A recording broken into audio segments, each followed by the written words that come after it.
नमस्कार दोस्तों, आज तारीख 7 हरियाणा पुलिस का पेपर पहली शिफ्ट मॉर्निंग वाली और उसका पेपर आ चुका है और उसमें मैथ के 10 क्वेश्चन आए हैं। बहुत ही आसान और अर्थमेटिक दिया है। इस बार एचएसएससी ने ऐसा कुछ नहीं किया जिससे आप निराश हो।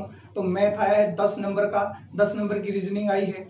तो आज आप कराएंगे सिर्फ मैथ और बहुत ही आसान दिया है भाई और अर्थमेटिक से क्वेश्चन दिए हैं।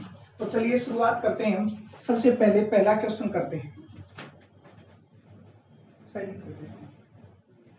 सबसे पहले पहला क्वेश्चन करते हैं।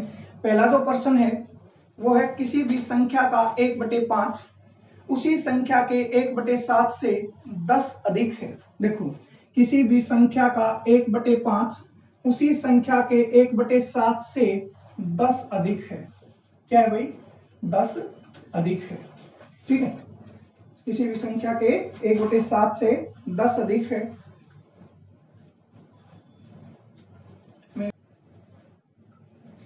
तो बताइए वो संख्या क्या है। देखिए, हम क्या करते हैं, 1/5 संख्या का 1/5 निकालेंगे। हम संख्या का 1/5 और यहां भी संख्या का 1/7 निकालेंगे। कहता है कि 1/5 जो वो 1/7 से 10 अधिक है।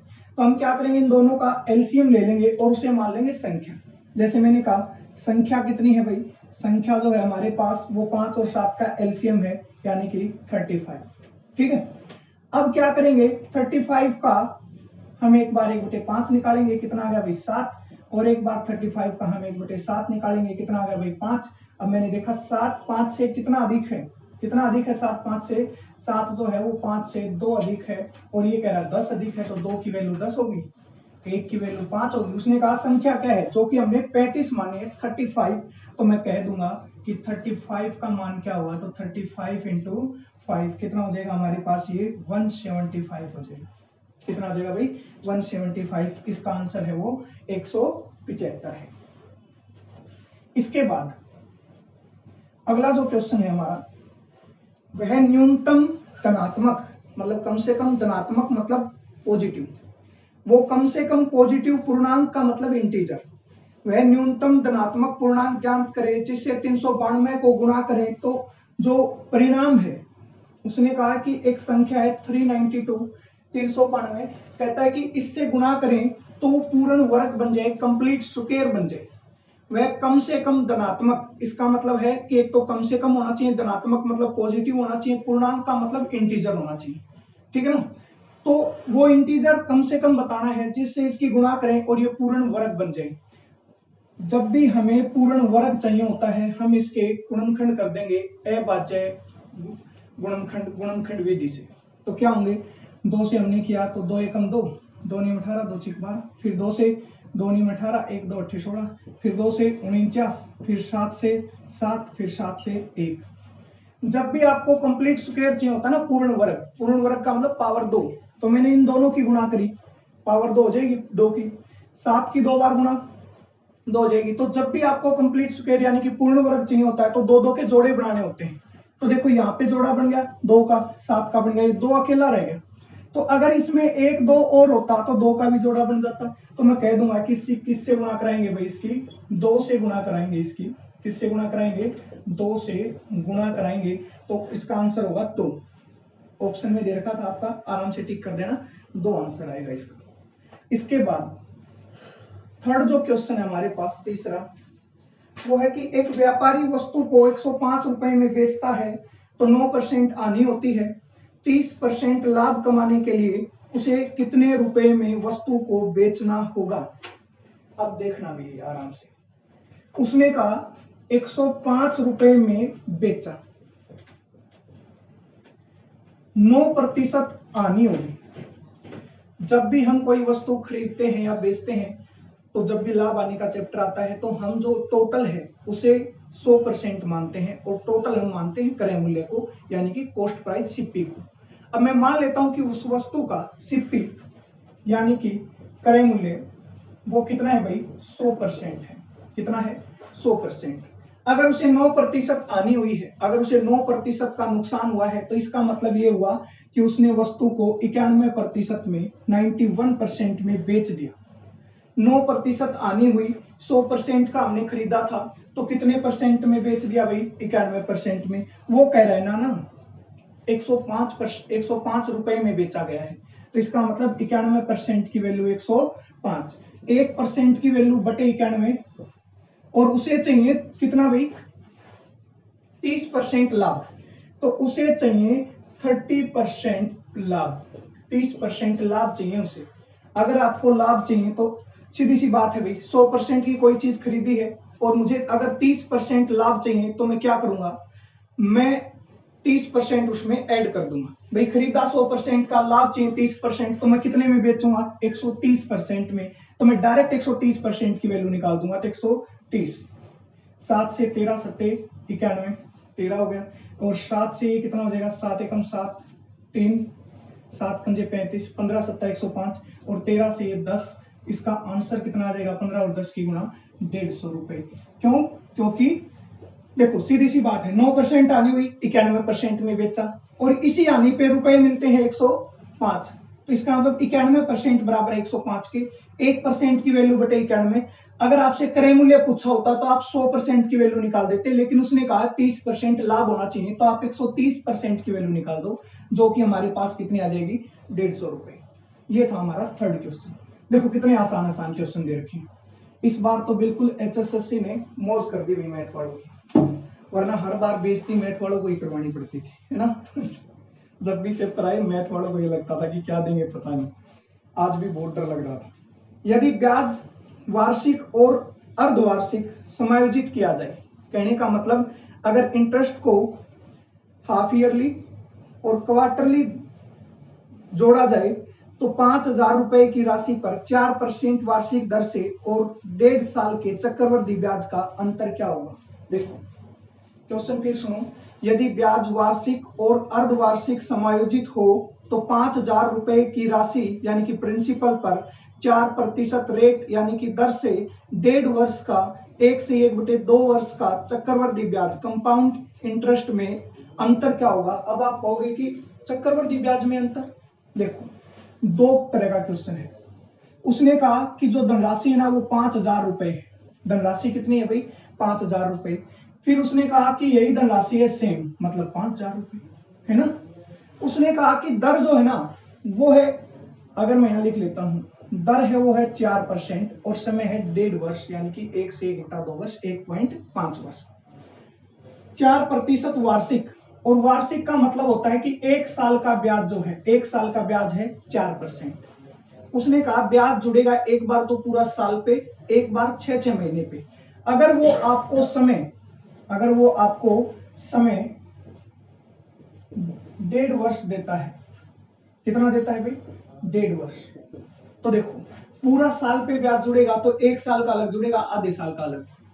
फिर कहता कि अर्धवार्षिक, अर्धवार्षिक का मतलब है हाफ ईयरली। अगर वो हाफ ईयरली जोड़ेगा ना, मैंने कुछ गलत बोल दिया क्या? हाँ, एक वार्षिक था और एक अर्धवार्षिक। मैंने शायद हाफ ईयरली और क्वार्टरली बोल दिया था। क्वार्टरली नहीं है ये, एक बार आपका वार्षिक है, एक बार अर्धवार्षिक है। गलती से लिख दिया होगा मैंने, सॉरी। एक बार वार्षिक है यानी कि ईयरली है, पर एनुम है, और एक बार अर्धवार्षिक है यानी कि हाफ ईयरली है। अब देखो साल पे, 1 साल पे ब्याज जुड़ेगा तो 1 साल का अलग और आधे साल का अलग। अगर मैं 6-6 महीने पे ब्याज दूंगा तो 1.5 साल में 6-6 महीने पर ब्याज 3 बार देना पड़ेगा मुझे। पहले मैं वार्षिक करता हूं कि 1 साल में कितना ब्याज लगता है भाई? 4%। तो 5,000 का 4% कितना हो जाएगा? 5,000 का 4% हो जाएगा 200, ठीक है ना। 5,000 का 4%। अब फिर 1 साल का तो हो गया।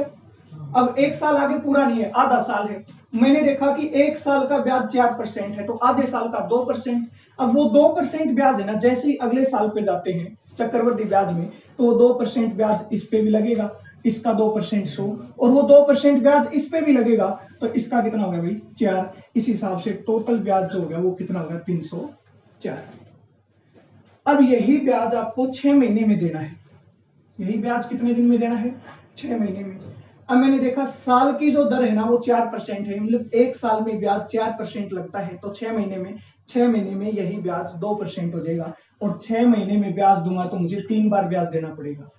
इसका 2% 100, मैंने कहा अगले साल का जब भी ब्याज, ये दूसरे साल का, अब दूसरे साल का नहीं करेंगे हम, 6 महीने में ब्याज दे रहे हैं तो अगले 6 महीने का ब्याज वो इस पे भी लगेगा, इस पे भी लगेगा, तो इसका 2% 100, इसका 2% 2।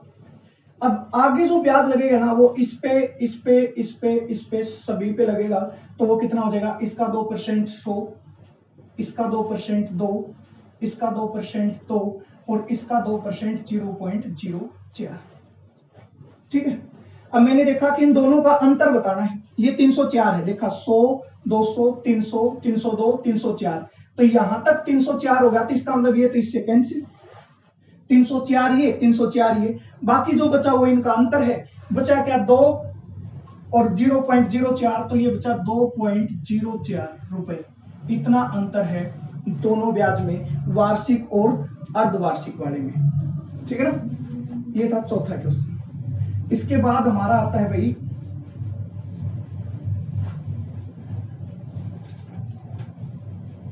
पांचवा क्वेश्चन। इसने कहा ए और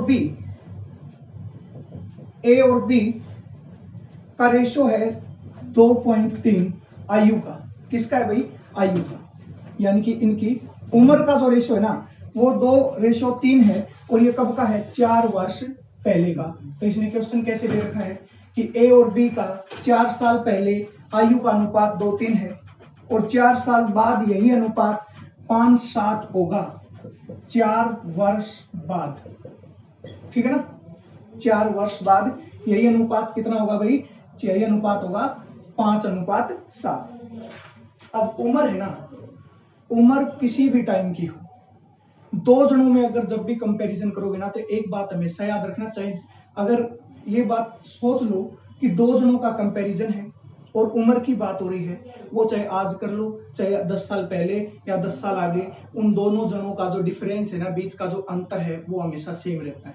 अपने से देख लो, आपका कोई छोटा या बड़ा भाई आपसे मान लो 2 साल छोटा है, तो वो पहले भी 2 साल छोटा था और वो 10 साल आगे भी आपसे 2 साल छोटा रहेगा, मतलब आप दोनों के बीच का अंतर हमेशा सेम रहेगा।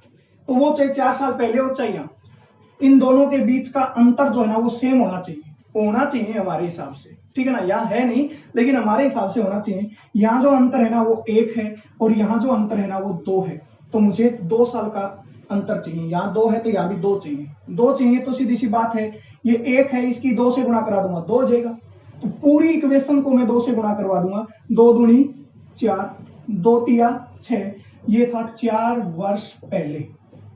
ठीक है ना, अब मैंने देखा इसमें भी अंतर 2 का, इसमें भी अंतर 2 का, क्योंकि अंतर हमेशा सेम होना चाहिए। अब मेरे सही बात समझ में आ गई, ये 4-6 क्योंकि रेशो तो 2-3 ही बनेगा इनका भी, और ये 5-7।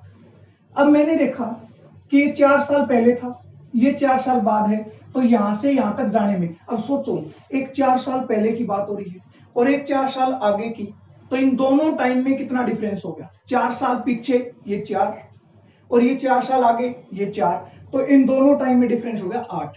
मतलब यहां से यहां 8 साल का गैप है। मैंने यहां भी देखा दोनों में सेम गैप है कि 4 से 5 हो गया, ये 6 से 7 हो गया, तो बढ़िया कितना भाई 1, और साल बढ़े 8, तो इसका मतलब ये होगा कि 1 की वैल्यू 8 है। 1 की वैल्यू कितनी है 8। अब उसने पूछा है वर्तमान आयु ज्ञात कीजिए। अगर आपके पास 1 की वैल्यू 8 है तो आप इनमें से किसी की भी मान निकाल सकते हैं। 1 की वैल्यू 8, 4 की 8 चौके 32, 6 की 8 छिके 48, यानी कि ए की जो उम्र है ना वो 32 है, कब 4 साल पहले। आज कितनी होगी, 4 जोड़ दो 36। बी की जो आयु है 48 है, कब 4 साल पहले, 4 जोड़ दो 52। तो जो आपका आंसर है ना वो 36 और 52 था। इस क्वेश्चन का कितना आंसर था भाई, 36 और 52। इसके बाद है छठा क्वेश्चन। छठा क्वेश्चन क्या है, 5 पुरुष एक काम को, ध्यान से सुनना, 5 पुरुष एक काम को 6 दिन में, 10 महिला उसी काम को 5 दिन में कर सकते हैं। तो बताइए 5 पुरुष और 10, सॉरी बताना क्या है आपको, क्वेश्चन कड़े है इसमें, क्वेश्चन नहीं लिखा। हाँ देखो, 5 पुरुष एक काम को 6 दिन में कर सकते हैं, 10 महिलाएं उसी काम को 5 दिन में कर सकती हैं। तो बताइए 5 महिलाएं और 3 पुरुष मिलकर कितने दिन में करेंगे। काम वही है, एमडीएच याद है, अगर आपने जरा सा भी कहीं से पढ़ा है ना तो आपको काम समय में या फिर एमडीएच का एक फार्मूला बताया होगा। तो इसमें एमडीएच देखिए, उसने कहा 5 आदमी यानी कि 5 मैन, एम लिख दिया, ये M1 की वैल्यू है। फिर उसने कहा काम करते हैं 6 दिन में, D1 भाई M1 D1, और वही काम सेम कितनी 10 महिलाएं 10 वुमेन कितने दिन में करती हैं 5 दिन में करती हैं, तो गुणा 5। भाई देखो M1 गुणा D1 बराबर है M2 गुणा D2, दोनों बराबर होंगे क्योंकि इन्होंने भी वही काम किया है, इन्होंने भी वही काम किया है, कुछ नहीं किया, बस 5 आदमी गुणा में दिन, 10 महिलाएं गुणा में दिन। तो यहां से कितना हो गया 30 मेन बराबर है 50 वुमेन, तो M बटे W कितना हो गया भाई 50 बटे 30 यानी कि 5 बटे 3, यानी कि M की वैल्यू 5 आ गई, W की वैल्यू 3 आ गई। अब यहाँ पे रख दो चाहे यहाँ पे, क्योंकि काम ये भी वही है और काम ये भी वही है, टोटल काम आ जाएगा आपके पास, ठीक है ना। तो मैंने M की वैल्यू रख दी, देखो M की वैल्यू है 5, 5 पंजे 25 छिक्का 150। अगर मैं W की रखता हूं तो 3 यहाँ रखूंगा तो 10 या 30, 30 पंजे 150। मतलब ये हुआ कि आपका जो टोटल काम है, आपका जो टोटल वर्क है वो कितना है 150। अब कहता है कि यही जो काम है ना, यही काम कौन कर रहे हैं भाई 5 महिलाएं और 3 पुरुष, 5 महिलाएं 5 वुमेन और 3 मैन, ये मिलके कर रहे हैं, मिलके कर रहे हैं। W की वैल्यू रखो भाई यहाँ पे, W की वैल्यू 3 है, 3 रखो 5 3 15 ये हो गए। M की वैल्यू रखो भाई 5 है, कितने हो गए भाई 15 ये हो गए। टोटल कितने हो गए 15 और 15 30। काम 150 जने 30 कितने दिन में हो जाएगा भाई 5 दिन में पूरा हो जाएगा। कितने दिन में हो जाएगा 5 दिन में, ठीक है। इसके बाद हमारा प्रश्न है 7वां। 100 मीटर लंबी रेलगाड़ी 30 किलोमीटर पर आवर की चाल से स्टेशन के नजदीक खड़े एक व्यक्ति को कितनी देर में पार कर देगी। जब एक रेलगाड़ी होती है और वो एक आदमी को पार करती है, ये मान लो एक आदमी है, ये क्या है एक आदमी है, और ये क्या है ट्रेन। तो देखो अगला हिस्सा इसके सामने आएगा तब पार होना शुरू होगा, और ये आगे निकल जाएगी यूं, तब क्या हो जाएगा आदमी पार हो गया। तो क्या पार किया, इस हिस्से से लेके इस हिस्से तक की दूरी। जब भी ट्रेन किसी आदमी को पार करती है तो वो खुद की लंबाई पार करती है।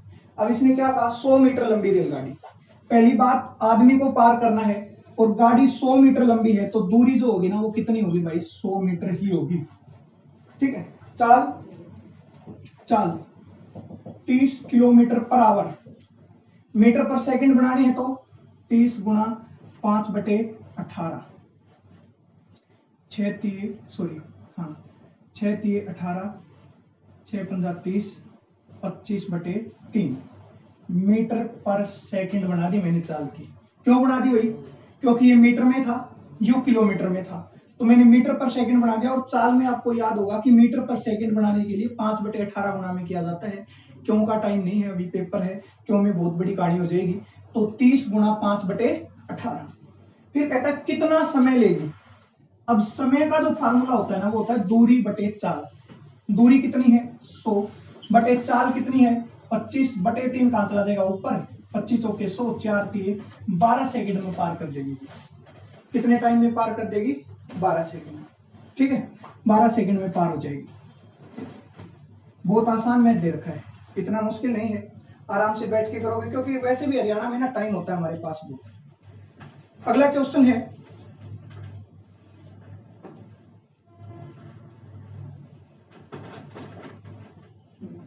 ये रहा, वह न्यूनतम संख्या क्या होगी। सुनो, वह न्यूनतम यानी कि वो कम से कम नंबर क्या होगा जिससे 4 6 8 12 और 16 से भाग दें तो प्रत्येक स्थिति में 2 शेषफल बचे। 4 6 8 12 16 से भाग दें, अगर इन संख्याओं से भाग देंगे ना 4 6 8 12 और 16 इन सब से भाग देंगे तो हम वो संख्या कौन होगी एलसीएम, मैंने दे दिया एलसीएम। इन सब का एलसीएम आएगा 48 48, सब का एलसीएम कितना आ जाएगा भाई 48। ये वो संख्या है जो इन सब से पूरा पूरा भाग हो जाएगी, क्योंकि एलसीएम हमेशा वो संख्या होती है जो दी गई संख्याओं से पूरा पूरा भाग हो जाए, और न्यूनतम का मतलब वो छोटी से छोटी होती है। अगर मैं बात करूं तो 48 दूनी 96 भी एक ऐसी संख्या है जो सबसे भाग हो जाएगी, लेकिन एलसीएम का मतलब होता है लिस्ट छोटे से छोटी। तो छोटे से छोटा 48 है जो इन सब से भाग होगा, लेकिन ये कह रहा है कि भाग नहीं होना चाहिए, दो शेषफल भी बचना चाहिए। अब बताओ मुझे शेषफल कब बचता है भाई? अब मैं मान लो 48 को भाग दूं 16 से, तो आप कहोगे 16 3 48 भाग हो गया, जीरो शेषफल बचा। ये शेषफल दो कब बचे? जब ये 48 कितना हो जाए 50 और ये 16 3 48 कितना हो गई, मतलब जो भाग होने वाली चीज से ज्यादा होता है ना वो शेषफल बच जाता है। नहीं, अगर हम जिससे भाग देते हैं उससे ज्यादा हो तो शेषफल बच जाता है। तो करना क्या है, दो शेषफल चाहिए तो दो जोड़ दो, कितना आ गया भाई 50, और 50 इसका उत्तर था भाई, 50 क्या था इसका उत्तर था। एलसीएम निकाला 48, ये पूरा पूरा भाग होगा, जो शेषफल चाहिए उसे जोड़ दो, क्या आंसर आ जाएगा आपका 50, और इस क्वेश्चन का आंसर भी हमारे पास 50 ही था। अगला क्वेश्चन है, सुनो, ए और बी का औसत 14,000 है, मासिक औसत, चाहे वो आय लगा लो चाहे खर्चा लगा लो, किसी भी बात का। दो जने हैं ए और बी, और इन दोनों का जो औसत है मासिक मतलब एक महीने का जो औसत है वो है 14,000। अब दो जने हैं तो टोटल कितना हो जाएगा 28,000। दो जने हैं औसत 14,000 है, तो ए और बी का जो टोटल है वो टोटल कितना हो जाएगा 28,000। अगली बात उसने बोली बी और सी का औसत 15,600 है, मतलब बी और सी का जो औसत है वो 15,600 है, दो जने हैं तो 31,400, सॉरी 31,200, 31,200 जो है वो क्या होगा हमारे पास, इन दोनों का टोटल होगा, क्योंकि ये है औसत, और औसत एक पॉइंट ऐसा होता है जिसपे दोनों बराबर होते हैं, यानी कि 15,600 इसके पास है, 15,600 इसके पास है, दोनों का मिला के 31,200 टोटल हो जाएगा। अब मैं बात करूं ए और सी की, ए और सी का जो है ना वो है 14,400, और ये औसत है, दो से गुणा कराएंगे तो क्या आ जाएगा 28,800, कितना हो जाएगा 28,800। अगर मैं इन सबको जोड़ने लग जाऊं, सबको जोड़ दूं, तो जोड़ कितना आएगा मेरे पास 88,000, कितना रुपए आ जाएगा भाई 88,000। और इन सबको जोड़ूं तो देखो ए के साथ ए जोड़ूंगा 2 ए हो जाएगा, बी के साथ बी जोड़ूंगा 2 बी हो जाएगा, और सी के साथ सी जोड़ूंगा तो 2 सी हो जाएगा। कहने का मतलब 2 ए प्लस 2 बी प्लस 2 सी बराबर है किसके 88,000 के। दो कॉमन ले लूं तो ए प्लस बी प्लस सी कितना हो जाएगा भैया हमारे पास 88,000, और दो में काट दूं तो आपके पास ए प्लस बी प्लस सी कितना आ जाएगा 44,000, कितना आ जाएगा भाई 44,000 आ जाएगा। ए प्लस बी प्लस सी 44,000 आ जाएगा। अब इसने कहा सी का मान ज्ञात कीजिए।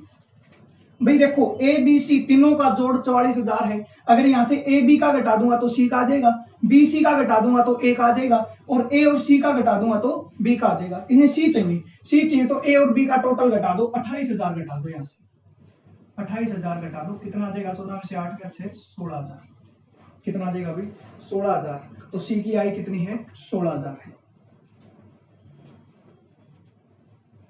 लास्ट क्वेश्चन, लास्ट क्या है भाई हमारे पास, उसने कहा एक शंकु आकार का कोई भी आकृति है, खेत है, कुछ भी लगा लो, शंकु आकार की कोई भी वस्तु है, उसकी जो ऊंचाई है ना वो 60 सेंटीमीटर है। कितनी है भाई 60 सेंटीमीटर, ये हाइट है, ठीक है ना, ये हमारे पास हाइट है, शंकु ऐसे होता है हमारे पास, और ये हाइट है ना ये होती है, ये वाली कितनी है हमारे पास 60 सेंटीमीटर।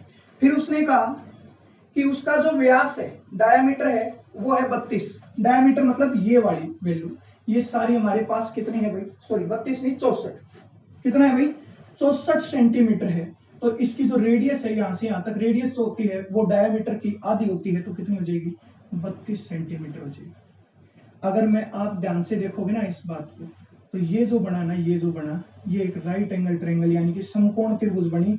समकोण त्रिभुज में हाइट या 60 दे रखी है, या जो आधार है वो 32 हो गया। इस हिसाब से आप पाइथागोरस थ्योरम का प्रयोग करोगे, और पाइथागोरस थ्योरम से हम क्या निकाल लेंगे, कर्ण निकाल लेंगे, यानी कि हाइपोटेनस निकाल लेंगे, वो कितना आ जाएगा 68। फिर उसने कहा कि उसकी जो तिर्यक सतह है, यानी कि उसकी जो तिर्यक सरफेस है, उसके ऊपर पेंट करने का जो खर्चा है ना वो कितना है हमारे पास 32 रुपए प्रति वर्ग मीटर। कितना है 32 रुपए, 32 ही थे, खोलिए एक बार कितना है उसका रेट।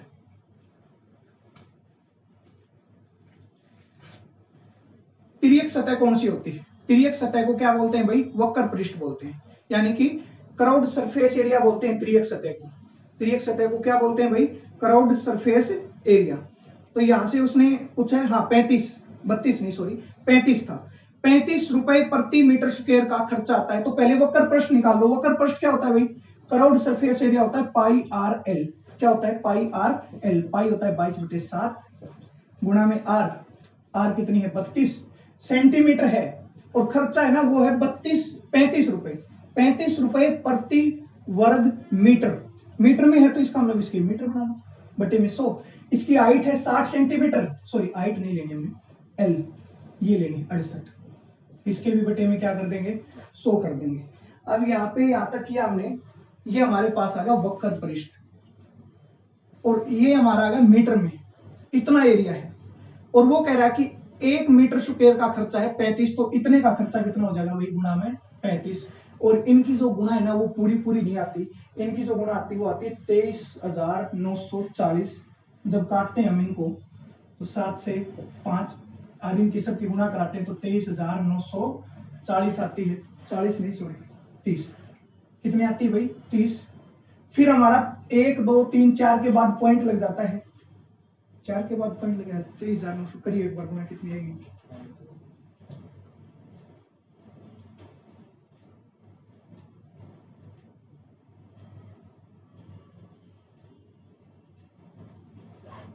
22 32 68 और 5 23 93 60। 23 93 और 60 गुणा आ जाएगी। 4 के बाद पॉइंट लगेगा, 1 2 3 4 लगा दिया भाई। तो यहाँ पे आंसर आया 23.9360। ठीक है ना? अब ये आंसर में नहीं है, ये आंसर में नहीं है। आंसर में जो है ना वो आपका 23.93, 4 तक तो दे नहीं रखा उसने, लेकिन एक बात कह रखी उसने, आंसर में लगभग लगा रखा है। लगभग का मतलब क्या होता है कि उसके नजदीक कोई भी चीज लगा दो, और वहां पे आंसर है हमारा 23.94। हाँ 94 हो सकता है इसका आंसर। क्यों भाई? 94 से आगे ना 6 है। अगर ये आगे वाली वैल्यू 5 से नीचे रह जाए तो हम 3 पे रख देते हैं, और 5 से ऊपर चले जाए तो हम इसे 4 लिख सकते हैं। तो इसका जो आंसर होगा ना वो कितना होगा? लगभग। और आप पेपर में भी देखोगे ना तो इन सब के आगे लगभग लगा रखा है। और लगभग कब लगाया जाता है? जब मान पूरा ना हो, उसके बहुत नजदीक हो। तो क्या आंसर आएगा? 23.94 इसके ऑप्शन में देखा है, और वही इसका आंसर होगा। ये सॉल्यूशन था। सारे अच्छे से पेपर करियो, बहुत आसान आ रहा है, ज्यादा बर्डन मत लियो। आज के लिए इतना ही। जय हिंद, जय भारत।